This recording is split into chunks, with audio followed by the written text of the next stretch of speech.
Hello everyone, welcome to another video.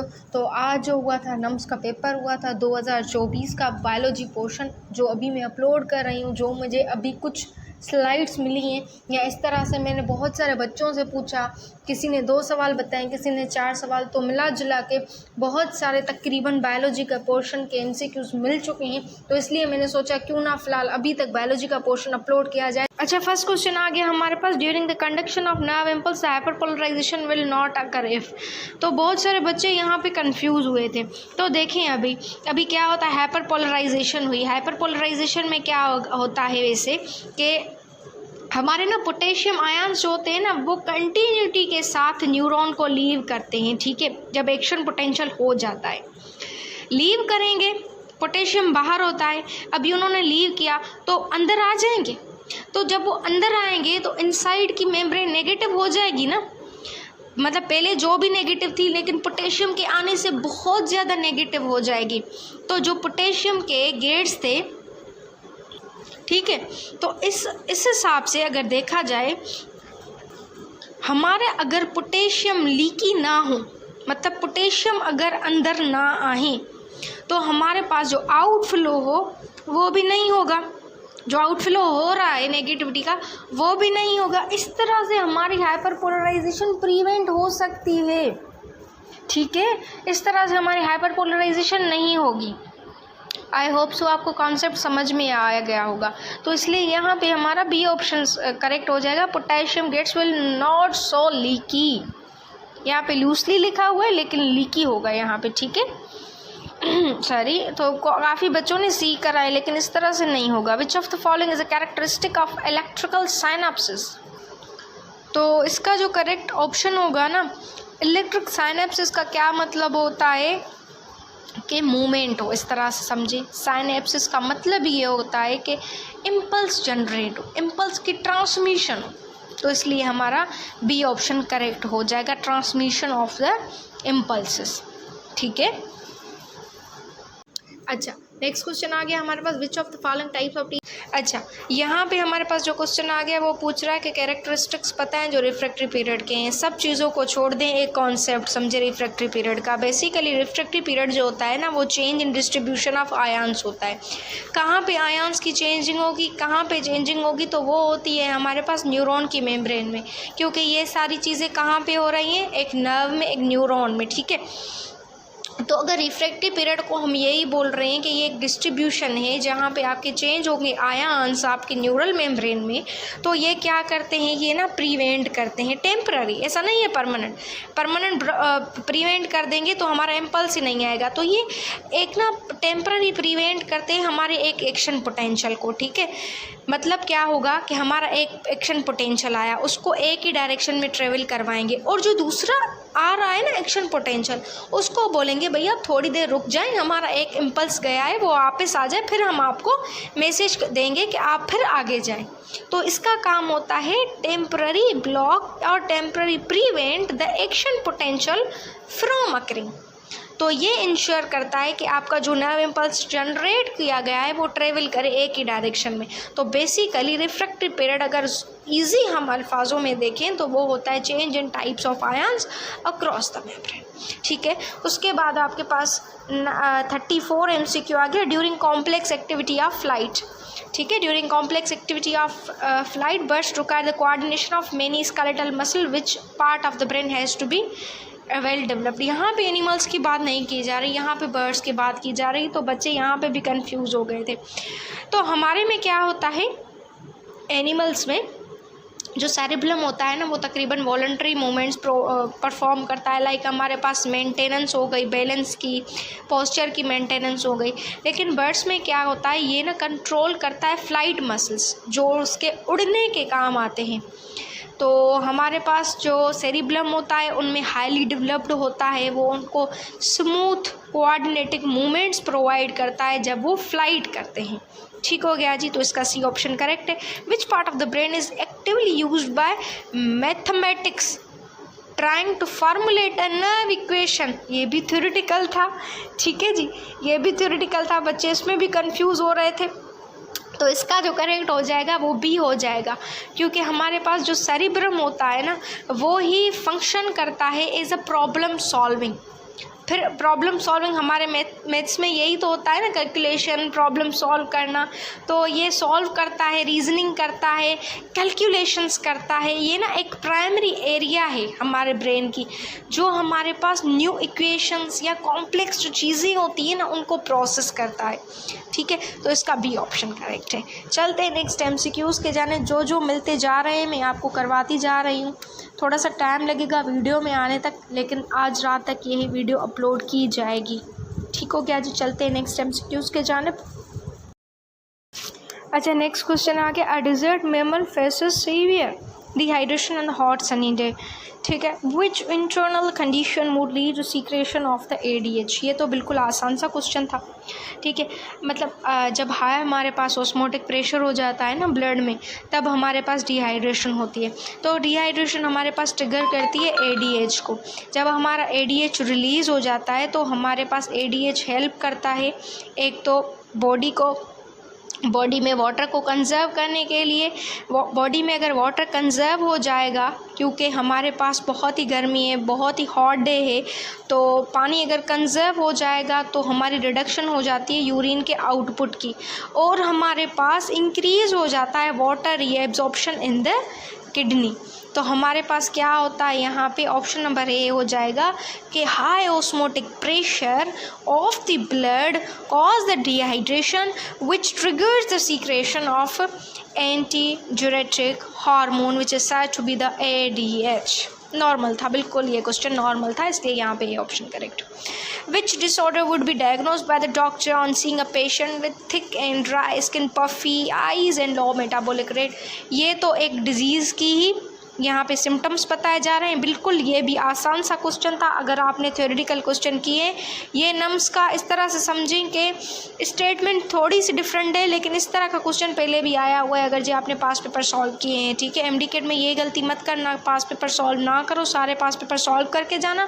Alternate question आते ही आते हैं, मेरे चैनल पर सारे पढ़े हैं। अगर आप मेरे चैनल से नहीं करें तो किसी और से ही, लेकिन पास पेपर करें, ज़रूर करें। तो ये डिसऑर्डर है मैक्सिडिमा का, जिसमें हाइपोथायराइज्म हो जाता है, जो हमारे पास thick dry skin, puffy eyes हो जाती है, लो मेटाबॉलिक रेट हो जाता है। तो ये सारी कंडीशन हो जाती हैं एक पेशेंट की, मैक्सिडिमा के पेशेंट में। उसके बाद choose the one related to hyperthyroidism. Hyperthyroidism में क्या हो जाता है, हाइपरथायरॉइज्म में बेसिकली क्या हो जाता है कि हमारी जो लेवल होती है ना कैल्शियम की, तो ब्लड में वो कम हो जाती है। ठीक है जी, तो अगर ब्लड में लेवल कम हो जाए तो इससे क्या हो जाएगा कि टेंटनी हो जाएगी। ठीक है, टेंटनी बेसिकली क्या होती है, आप समझेंगे कि मसल के क्रैम्प्स पड़ते हैं। ठीक है, अगर कभी आपको फीवर हो गया है तो आपको ना आपके हाथ जकड़ जाएंगे, इस तरह से समझे, क्रैम्प्स पड़ेंगे, स्पाज़म पड़ेंगे और इनवॉलंटरी कॉन्ट्रैक्शंस हो जाएंगी। आप चाहेंगे नहीं लेकिन आपको ना हो जाएंगी। फीवर हो गया, सपोज टू आपके पास बहुत सारी वीकनेस हो गई है, तो कैल्शियम की लेवल कम हो गई है, तो उससे टेंटनी होगी, मसल क्रैम्प्स होंगे। तो इसलिए यहाँ पे आपका डी ऑप्शन करेक्ट होगा। Choose the mismatch pair. Mismatch pair आपको ढूंढना है। तो मिसमैच पेयर अगर पहला ही ऑप्शन देखे तो ग्राफियन फॉलिक्यूल प्रोजेस्टेरोन कभी नहीं होगा। ग्राफियन फॉलिक्यूल हमेशा ईस्ट्रोजन होता है। ये भी सादा सा क्वेश्चन था। प्रोजेस्टेरोन हमारे पास कहाँ पे होता है भाई, कॉर्पस लूटियम में होता है, जो आफ्टर ओव्यूलेशन होता है। तो ये मिसमैच पेयर हुआ ना, आगे ऑप्शंस को चढ़ने की ज़रूरत ही नहीं है, बस यही यहाँ पे ही समझ लें, Graafian follicle is equal to oestrogen. ठीक है जी। नेक्स्ट क्वेश्चन आ गया कि प्लांट एक ग्रो कर रहा है सैलाइन सॉइल में, तो उसको ना प्रॉब्लम हो रही है डिहाइड्रेशन की। क्यों? पहली चीज़, वो कहाँ पे ग्रो कर रहा है भाई, सैलाइन मतलब साल्ट में ग्रो कर रहा है। तो साल्ट में क्या होता है, हमारा जो सॉल्यूट पोटेंशियल होता है ना सॉइल का, वो हमेशा लोअर होता है देन द रूट। सीधी बात है, ठीक है। मतलब सैलाइन जो हमारे पास solid potential of the soil is always lower than that of the root. तो इसलिए हमारा यहाँ पे जो करेक्ट ऑप्शन हो जाएगा सीधा सीधा बी हो जाएगा। ठीक है, उसके बाद आ गया हमारे पास क्वेश्चन नंबर 26।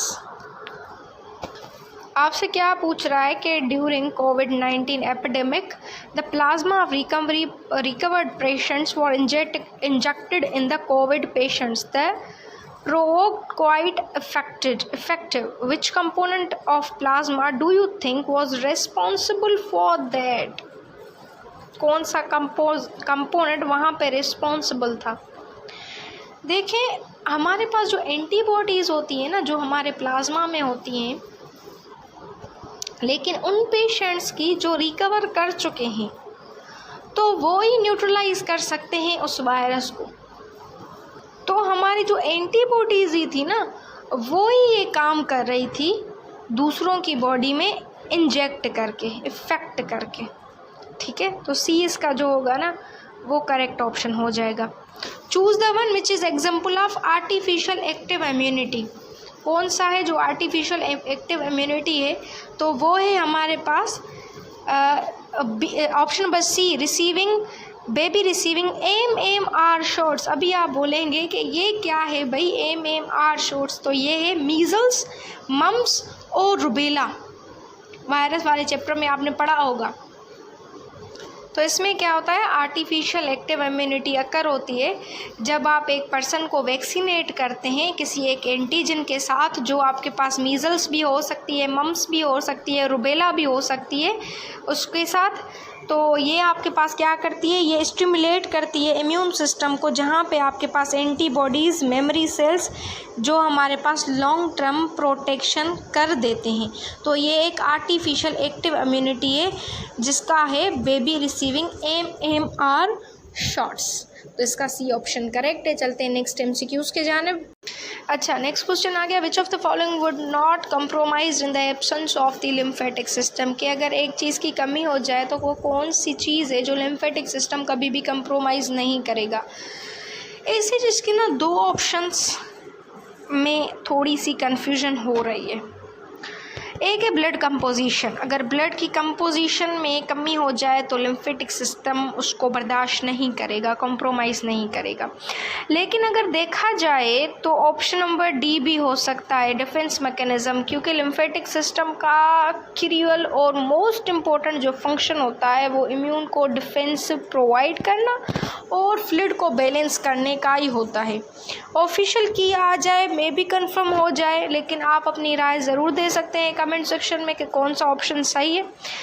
ठीक है जी। उसके बाद the presence of which molecule distinguish blood from the interstitial tissue, मतलब वो कौन सी चीज़ है जो ब्लड को इंटरस्टिशियल टिश्यू से डिफ्रेंशिएट करेगी। सीधी सी बात है, सीधी सी बात है, ज़्यादा देखते ही नहीं ऑप्शंस को। जो हमारे पास ब्लड होती है ना उसमें लार्ज प्रोटीन्स होती हैं, आपको भी पता है, उसमें एंटीबॉडी होंगी, उसमें इलेक्ट्रोलाइट होती हैं। तो इंटरस्टिशियल टिश्यू में, इंटरस्टिशियल फ्लूइड में वो चीज़ें नहीं पाई जाती। ठीक है, तो हमारी ब्लड में वही चीज़ें होती है। तो हमारा जो यहाँ पे सी ऑप्शन होगा ना वो करेक्ट हो जाएगा। ठीक है, यहाँ पे डी लिखा हुआ है लेकिन डी नहीं होगा, सी होगा, क्योंकि हमारे ब्लड में लार्ज प्रोटीन्स और एंटीबॉडी और इलेक्ट्रोलाइट पाए जाते हैं। अच्छा, नेक्स्ट क्वेश्चन आ गया हमारे पास, which of the following types of T cells are required for the activation of B cells. कौन से टाइप है टी सेल का जो रिक्वायर करता है एक्टिवेशन बी सेल्स की? तो वो हमारे पास हेल्पर टी सेल्स होते हैं। यहाँ पे आपको बी ऑप्शन टिक दिया है, लेकिन बी ऑप्शन नहीं होगा, यहाँ पे ए ऑप्शन ही होगा, which is helper T cells. Then which is the fate of the neurotransmitter of the transmission of nerve impulse across the synapses. यहाँ पे बच्चे बहुत सारे कन्फ्यूज हुए थे।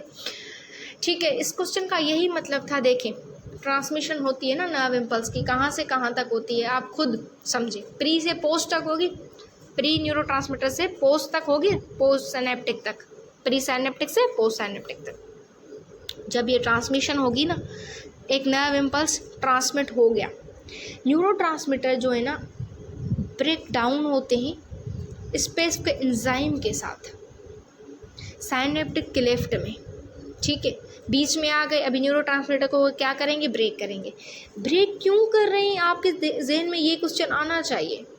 ब्रेक इसलिए कर रहे हैं ताकि वो कंटिन्यूअस जो स्टिमुलेशन हो रही है ना पोस्ट साइनेप्टिक न्यूरॉन पे, प्री पे तो हो गई, प्री ने तो बेच दिया, अभी पोस्ट साइनेप्टिक को कंटिन्यूअस जो स्टिमुलेशन आ रही है उसको प्रिवेंट करना है। तभी वो न्यूरोट्रांसमीटर को क्या कर देते हैं, जो है ना ब्रेक डाउन करते हैं सब स्पेसिफिक एंजाइम के साथ। ठीक है। और ये अलो करते हैं साइनेप्सिस को कि आप ना कुछ देर रिलैक्स हो जाए, तो इसलिए यहाँ पे डी ऑप्शन करेक्ट है। थोड़ा ट्रिकी था लेकिन आपको समझना वहाँ पे थोड़ा लगना चाहिए था, ठीक है। Which immediate change in brought, अब थोड़ा ब्लर है picture, which immediate change is brought about in the post synaptic membrane unbinding with the excitatory neurotransmitter. अच्छा देखिए, एक्साइटेटरी न्यूरोट्रांसमीटर क्या करता है, बाइंड करता है हमारे रिसेप्टर के साथ। कहाँ पे भाई, पोस्ट साइनेप्टिक पे। ये PCQ आ गया, इस MCQ आ चुका है पहले पोस्ट साइनेप्टिक पर। तो इससे क्या होता है ना, हमारे जो सोडियम गेट्स होते हैं ना वो ओपन हो जाते हैं, तो इसलिए यहाँ पे आपका जो करेक्ट ऑप्शन है वो आपके पास बी ऑप्शन है, ठीक है। अच्छा नेक्स्ट क्वेश्चन आ गया हमारे पास, which of the following types of T cells are required for the activation of B cells. कौन से टाइप है टी सेल का जो रिक्वायर करता है एक्टिवेशन बी सेल्स की, तो वो हमारे पास हेल्पर टी सेल्स होते हैं। यहाँ पे आपको बी ऑप्शन टिक दिया है, लेकिन बी ऑप्शन नहीं होगा, यहाँ पे ए ऑप्शन ही होगा, which is helper T cells. Then which is the fate of the neurotransmitter of the transmission of nerve impulse across the synapsis. यहाँ पे बच्चे बहुत सारे कन्फ्यूज हुए थे, ठीक है। इस क्वेश्चन का यही मतलब था, देखें ट्रांसमिशन होती है ना नर्व इम्पल्स की, कहाँ से कहाँ तक होती है आप खुद समझे। प्री से पोस्ट तक होगी, प्री न्यूरोट्रांसमीटर से पोस्ट तक होगी, पोस्ट साइनेप्टिक तक, प्री साइनेप्टिक से पोस्ट साइनेप्टिक तक। जब ये ट्रांसमिशन होगी ना, एक नर्व इम्पल्स ट्रांसमिट हो गया, न्यूरोट्रांसमीटर जो है ना ब्रेक डाउन होते हैं स्पेसिफिक एंजाइम के साथ साइनेप्टिक क्लेफ्ट में, ठीक है। बीच में आ गए, अभी न्यूरोट्रांसमीटर को क्या करेंगे, ब्रेक करेंगे। ब्रेक क्यों कर रहे हैं, आपके जहन में ये क्वेश्चन आना चाहिए।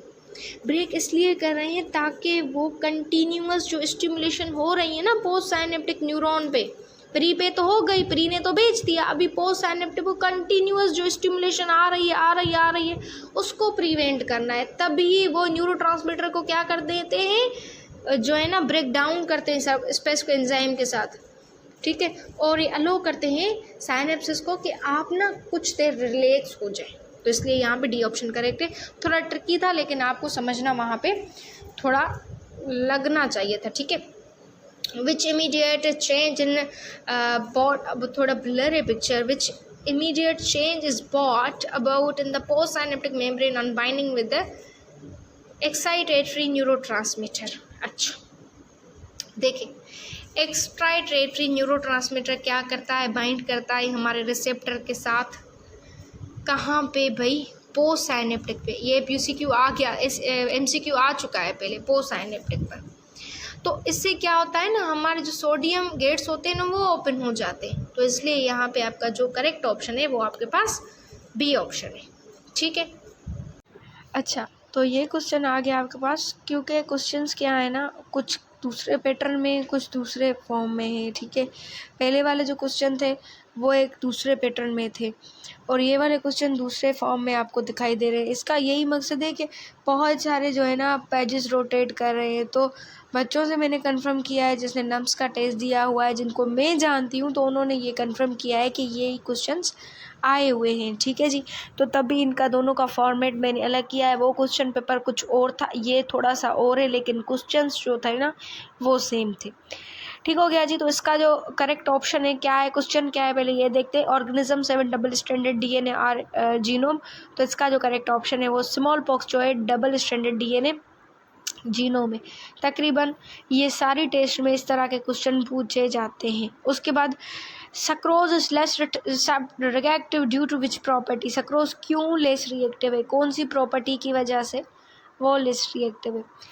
तो उसमें क्या होता है, 1,2 ग्लाइकोसाइडिक बॉन्ड होता है, इसलिए हमारे पास जो सक्रोज होता है वो लेस रिएक्टिव होता है। थ्योरेटिकल से क्वेश्चन थे।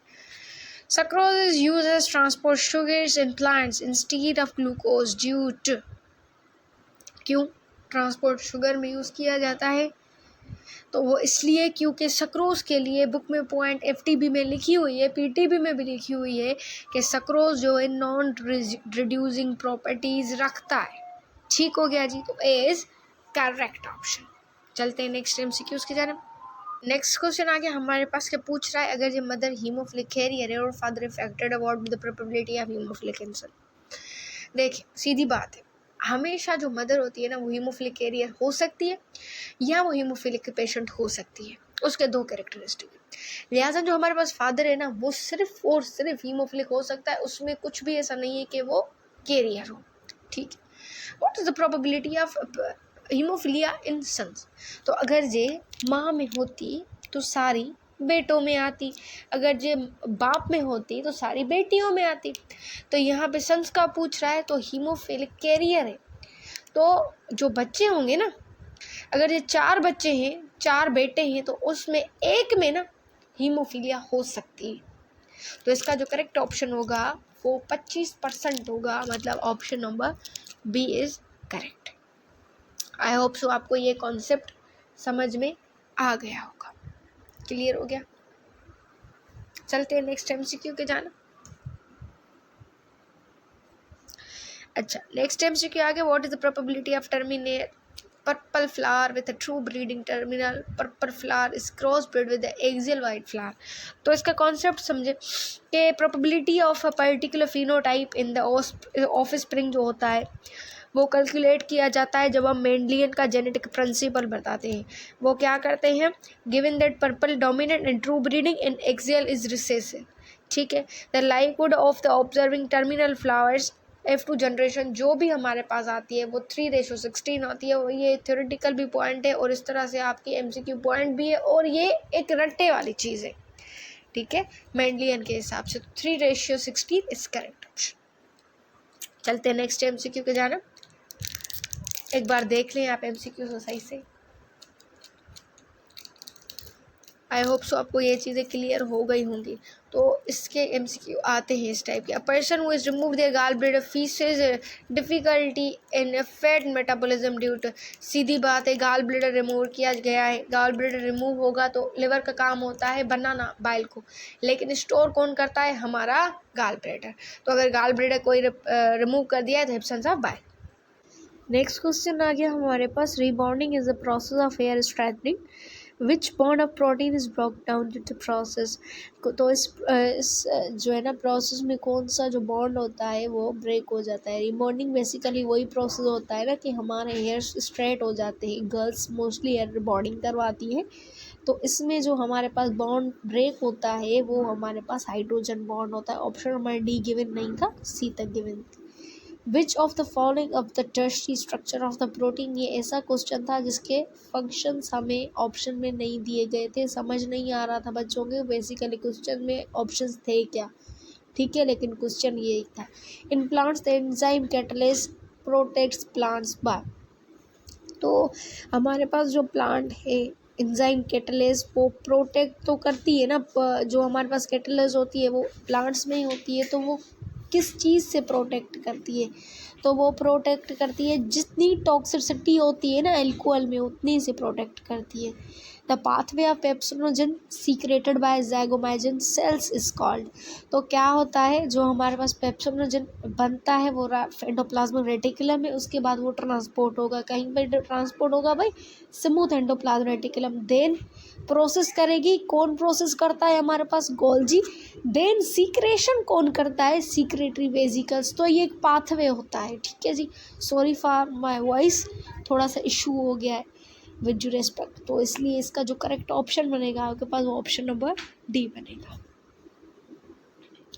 Next question, a masons is unavailable to inherit strong skeletal muscles that are present in his first father's arm. This is due to कि क्या है कि एक मेसन्स का सन है जो इनहेरिटर स्ट्रॉन्ग मसल्स को नहीं दे सकता, उसके बाप के आर्म्स में वो पाया जाता है। तो इस कैरेक्टर को हम नॉट इनहेरिटेड एक्वायर कैरेक्टर्स बोलते हैं। A is correct. Next question आ गया हमारे पास, where this reduction division occur. सीधी बात है, रिडक्शन डिवीजन कहाँ पे अकर होता है आप सबको पता है। जब आप प्राइमरी oocyte, प्राइमरी स्पर्मेटोसाइट या सेकेंडरी oocyte पढ़ेंगे तो आपको कंफर्म हो जाएगा कि रिडक्शन हमारी सेकेंडरी oocyte में होती है। ठीक है, इस तरह का क्वेश्चन इस बार पूछा गया है। बजारते पहले ये क्वेश्चंस कम पूछे जाते थे, ठीक है, लेकिन इस पे प्रैक्टिस आपकी अभी होनी चाहिए। Which enzyme does not require regulatory enzyme, इसको रेगुलेट करने के लिए किसी भी एंजाइम की नीड नहीं होती, वो खुद ब खुद ऑटो रेगुलेट हो जाता है। तो वो हमारे पास पेप्सिनोजन होता है, तो इसलिए हमारा जो करेक्ट ऑप्शन है वो ऑप्शन नंबर बी है। चलते हैं नेक्स्ट क्वेश्चन के जानिब। So here is next question, which of the following means is correct. Means के हिसाब से क्या चीज़ करेक्ट है आपके पास? वेल्स मीन्स में होते हैं या वॉल? इन दोनों चीज़ों में अगर आपको डिफ्रेंसिएशन पता है तो डायामीटर आपको याद करने की नीड नहीं होगी, ठीक है। तो वेल्स होते हैं या नहीं होते, वॉल थिकर होती है या नहीं होते, तो वॉल्स होते हैं और वॉल्स थिन होती हैं। आर्टरीज की वॉल थिक होती है। What is the fate of neurotransmitters after the transmission of the nerve impulse? थोड़े से क्वेश्चंस ऊपर नीचे हैं, नंबरिंग पर मत जाइएगा, क्वेश्चंस पूरे होंगे। ये मैं ट्राई कर रही हूँ ताकि आपको फुल PDF मुहैया कर सकूँ। तो इसका जो करेक्ट ऑप्शन होगा हमारे पास वो डिग्रेडेड बाय एंजाइम्स होगा। Next question, probiotics in milk for children do all except. तो प्रोबायोटिक्स जो होते हैं वो हमारे किल करते हैं पैथोजेंस को भी, इन्हेंस करती है हमारी इम्यूनिटी को, रिस्ट्रिक्ट करती है ताकि बैक्टीरिया हमारा ग्रोथ ना हो, लेकिन वो प्रोड्यूस नहीं करती विटामिन्स को, probiotics. So D is correct option. ये भी